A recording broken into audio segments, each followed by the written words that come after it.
Hi, I am Gabrielle Anderson, and I'm the curriculum manager at Spark Y.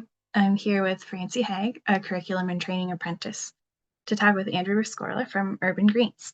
He is going to share about his experience as an urban farmer with us. Andrew, do you want to tell us a little bit about Urban Greens and your role there? Yeah, Urban Greens is an indoor hydroponic farm in Columbia Heights, just north of the city of Minneapolis.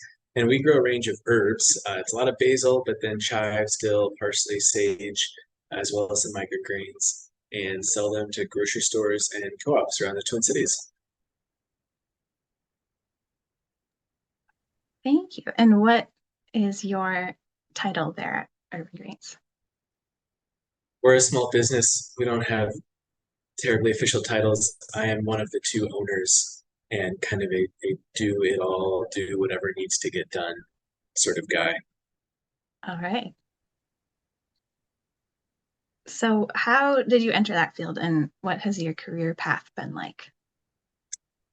Yeah, I entered it very slowly. My background is in engineering, environmental engineering specifically, which is the treatment of drinking water and wastewater. But 7 or 8 years ago, I built a tiny little aquaponic system in the attic of a friend's house. It was very pathetic. It had 4 goldfish, and it could grow 2 lettuce plants very, very slowly. But that was kind of what got me into indoor farming and hydroponics and aquaponics. The next step was a slightly larger hydroponic system in my basement, which I ran for a year. And towards the end of that, kind of got interested in starting a business. So started taking it pretty seriously and kept very careful records of yields and expenses. And uh, after a few months of that, a friend and I scraped together a little bit of money and rented out a tiny little warehouse space in St. Paul. So that was 2016, 2017. And that was the beginning of Urban Greens. We grown kind of each year. We've grown little by little, and we're at our current location in Columbia Heights.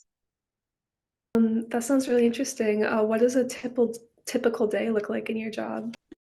Yeah, well, no day is typical. There's kind of no such thing. There's always a new problem that pops up that you have to solve. But every day when I get in, I take a lap around the farm. More often than not, something has gone wrong, usually small, maybe a pump stopped working, or there's a problem with the light. There's always a little problem solving just to keep the systems running. Then there's usually some harvesting. So I grab a pair of scissors and a harvest bin and go harvest a few pounds of basil or 20 ounces of chives, kind of whatever we need for that day's delivery. I do the delivery 3 days a week, or I'm one of the people that does the delivery. So I head out and drive around the Twin Cities and go into the back doors of grocery stores and deliver their herbs.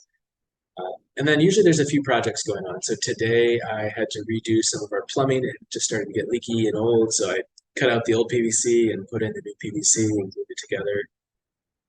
We use a lot of spreadsheets, Google Sheets mostly, and we keep track of all of our crops and all of our yields and all of the orders on there. And so we'd had a little issue with one of those. So I spent some time troubleshooting a spreadsheet. And then we have a new employee that started. So that's frequently a part of the job is training new staff on different farm tasks. So again, no day is typical. They're all a little different, but that gives an idea of what I did today. So, since you're growing inside, is there any difference between, like, as the seasons change, or is it pretty much the same throughout the year? It's the same. In the summer, our air conditioners struggle to keep up when it gets really, really hot. The winter is nicer because we can bring in the cold, dry air, and that helps keep it cool and dry. Our problems come when it gets too hot and too humid. Uh, but in terms of how the farm works, in terms of our sales, it's the same 12 months a year. Okay. What would you say is the most challenging part of your job? Well, we're working with these plants. They're living organisms, right? They're alive, but they can't talk to you. If something goes wrong, you can't ask them what's wrong. So there's 1,000 factors that affect how a plant grows, from temperature and humidity to the nutrient levels in the water, to the seeds, to pests. And it's a constant battle where you're considering all these different factors and looking at how the plant is growing and trying to solve problems. Some of our basil this morning uh, just looked a little yellow, a little chlorotic. And so a couple of the team members, we brainstormed for a while, try to figure out what that was. And to be honest, we don't have any idea. So we're gonna monitor that. But working with plants that require certain conditions, and yet can't tell you precisely what's going on is probably the biggest challenge day to day. Yeah, you definitely have to be very attentive, and it's being chlorotic in plants, I swear, is like cold symptoms in humans. It's like it could be anything, could be so many things. Um, but what would you say is the most rewarding part of your job? Yeah, definitely the most rewarding part is when you run into somebody and they have eaten the food that you've grown. Uh, I Thanksgiving is a big time of year for us. People do a lot of cooking for Thanksgiving, of course, and there's some fall herbs like sage that they use a lot. And so I ran into somebody last week that I hadn't seen in a while, and they said, "Oh, I was looking for sage, and I went to Cub, and all the sage was really brown and bad. I went to the co-op, and your stuff was on the shelf, and it was super green, and I used it. It smelled great. It tasted great. That that's rewarding. That's kind of why we all got into this business, and so that's great to hear."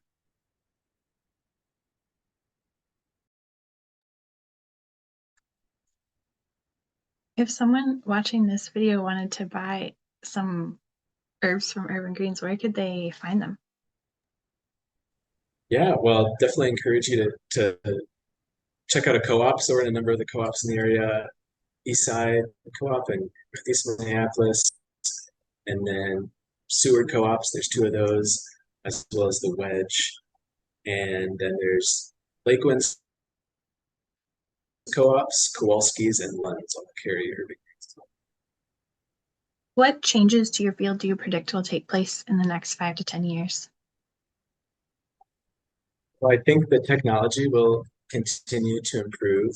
Uh, since we've gotten into the business 6 or 7 years ago, the LED technology specifically has improved quite a bit.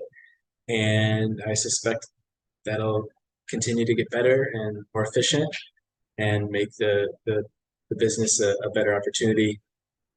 The other thing that we've seen that I suspect will continue is the landscape, kind of what urban farming looks like, what indoor farming looks like has changed. There's been some really big companies that we thought would be around for a long, long time that have shut down and closed.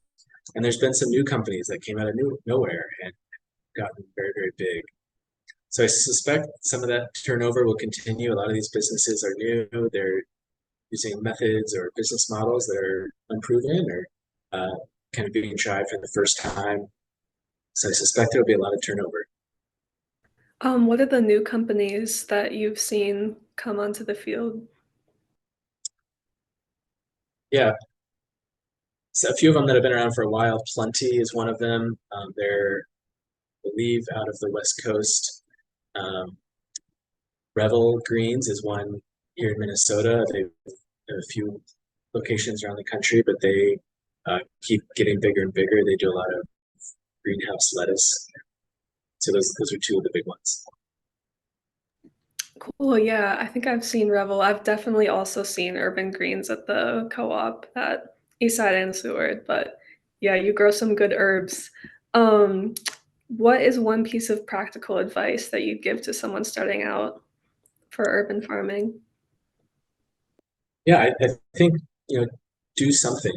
There's so many opportunities, so many paths you can pursue. One of them can be building systems at a very small scale in your house, in your backyard, in your basement. Uh, like I said, the first system we built was I could fit on a desk, and it had a tiny little fish tank, so it doesn't have to take up a lot of space. And that was a tremendous learning opportunity for us, and it's how we got our foot in the door. But there's other options. There's a handful of indoor farming companies in the Twin Cities, and we are hiring often. I think the other company are hiring as well. So if you prefer a more conventional career path, I think you can get your foot in the door and get some experience and figure out what interests you, what you like, what you pursue. Thank Yeah, you. that's really good advice. Yeah. Well, that is our last official question for you today. Was there anything else you wanted to share before we wrap up?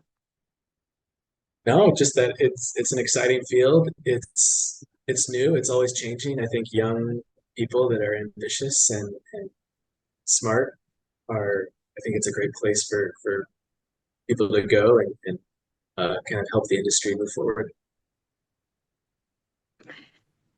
Thank you. Yeah, it's definitely an industry I see growing in the future. Well, thanks everybody for taking part in this today, and we'll talk to you soon. Thank you. Thanks, Bye. Andrew.